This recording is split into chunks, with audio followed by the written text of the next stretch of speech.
Hey y'all, welcome back to another week of What's for Dinner. On Mondays, I like to keep it extra simple because they tend to be my busiest day of the week and you just can't go wrong with breakfast for dinner. So everything that I'm going to be showing you guys is pretty self-explanatory, so I'm just going to set this to some music.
So, I don't know about y'all, but I was raised on fried bologna, egg and cheese sandwiches. My mom used to make these for me all the time before I went to school, so it's definitely a childhood favorite that we fully enjoyed. I just served that with some strawberries on the side and then those hash browns that you guys saw me make, and I have to have ketchup on mine. So if you watched last week's What's for Dinner video, you will have seen that I took some chicken breast and coated it in a leftover barbecue dry rub and then froze it. So that's what this is. I have just let that thaw out, and I can type out in the description box this particular dry rub if you're interested. So all I have done is heated up some olive oil in a big pan, and I'm adding in my chicken, and I'm just going to cover that with a lid and let it cook away. And since these were on the thicker side, it did take about 20 to 25 minutes. To go along with that barbecue chicken, we also had some corn, so I figured that I could throw in this little hack. I'm sure that many of you guys have already heard of this, but I'm sure that there are several of you out there who haven't. So basically, you just take your cooked corn on the cob and stick it in the middle of a bundt pan. This is going to keep it from moving all over the place while you are trying to cut it. Then you're just going to take your knife and run it down the sides, and the bowl is going to catch all of the corn kernels. I know before I started doing this, I would have corn all over my kitchen, so it's a game changer. So here's everything tied all together. That barbecue chicken was perfect, super flavorful, juicy on the inside. And then we have our corn back there, of course, that I have some butter, salt, and pepper on. And we also have some loaded baked potatoes with some butter, sour cream, cheese, and chives. And if y'all have been with me for a while now, y'all know I have to have A1 sauce on my baked potatoes. On Wednesday, I made a crock pot creamy cracked out chicken chili. I had made this recipe once before on my channel and we loved it, so we were excited to have it again. So in the bottom of the crock pot, I have 2 large chicken breasts that I have seasoned with some cumin and some onion powder. Then I'm going to start adding in some canned stuff, so a can of diced tomatoes with green chilies, juice and all, a can of corn that I'm going to drain, also a can of black beans that I'm going to drain and rinse really well. Then I'm going to be adding in some chili powder, as well as some ranch seasoning. If you are using the bottled kind like I am, you're going to need 3 tablespoons to equal a 1-ounce packet. I'm also going to be adding in some cooked and crumbled bacon, followed by some chicken broth. I'm using a lower sodium version, and I believe it was about 2 cups. And I almost forgot it, but you are going to need an 8-ounce block of cream cheese. Just throw that on top, pop your lid on, and cook it for at least 4 hours on low, but you could for longer if you needed to. So here it is after it is fully cooked. I'm just going to take out a spoon and stir that cream cheese on into the soup, and then I'm going to fish out those chicken breasts and just remove those to a separate bowl so that makes it easier to shred. And I'm just going to take my 2 forks and shred that up, and then that's going to get dumped back into the soup. And then lastly, I'm just going to take a couple good handfuls of shredded cheese and throw that on in there. I'm just going to stir that around and let that cheese melt for a few minutes, and it is ready.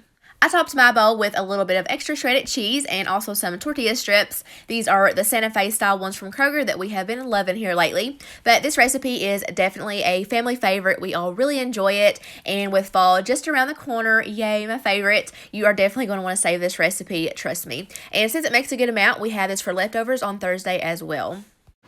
I'm about to get dinner started. It's going to be an Instant Pot meal tonight. It's going to be really simple. Josh will not be eating this because he does not like Polish sausage, but I really do think the kids is going to enjoy this, hopefully anyway. So, like I said, I have some Polish sausage. I'm just going to slice that into bite-sized pieces. I'm going to be peeling and chopping these russet potatoes, and I'm going to probably just break these fresh green beans in half. all of that is going to go into my pot, and then I'm going to pour in some chicken broth, add some butter, definitely not all of this, probably about 2 tablespoons, and then I'm just going to season everything up with a little bit of salt and pepper, garlic powder, and some of this 21 seasoning salute. And I'm going to cook this on high pressure for 3 minutes, and then I'm going to do a quick release.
Guys, this turned out awesome. Seriously perfect. I have tried this in the crock pot before and it did not work out near as good. All the flavor had cooked out of the sausage and the vegetables were complete mush. But in the Instant Pot, I'm seriously impressed and it cooked so fast. I'm definitely making this again. Sunday was our meatless meal of the week, so to my Dutch oven, I'm going to start heating up some olive oil. I have chopped up 2 stalks of celery and also about 1/2 cup of carrots. I'm going to throw those on in there. You could also add in an onion at this point, but y'all know I don't like that, so I'm just seasoning these up with some onion powder. And I'm going to let those cook for about 6 to 7 minutes so they can start to get tender. Next, I'm going to be adding in some garlic. I chopped up about 4 cloves, and I'm going to saute those around for about 30 seconds. Next, I'm going to be adding in 3 cups of vegetable broth, and I'm going to turn my heat up a bit and let that come up to a boil. Then I'm going to add in some seasoning, so just some salt and pepper and also some paprika. The recipe called for some dried thyme, but I have realized that we do not care for that spice, so I just left that out. Next, I'm going to be adding in about 8 ounces of egg noodles, followed by a cup of frozen corn, or you could use canned, doesn't matter. Also a cup of frozen peas. I'm going to give that a quick stir and get everything immersed into that hot liquid. And then the recipe said to use 2 cups of whole milk. I decided to use 1 cup of heavy cream since I had some in my fridge that needed to be used up. And then the other cup was just some 2%. And I highly recommend that you use some heavy cream because I think that is what really made this recipe. But I just let that come up to a boil and then I turned that down to a simmer until those noodles were fully cooked. And then I turned off the heat and let it sit for about 10 minutes so that it could really thicken up. And here is what it looked like when it was finished. I did not expect to love this as much as I did. We did not miss the meat in this at all. My husband, who is a huge meat eater, and he's honestly not a huge fan of my meatless meals, said that this was his favorite one. He had 2 big bowls of this, and he was just raving about it. So that's really saying something. And I just served it with some of these garlic cheddar biscuits. This is the Save-A-Lot version of them.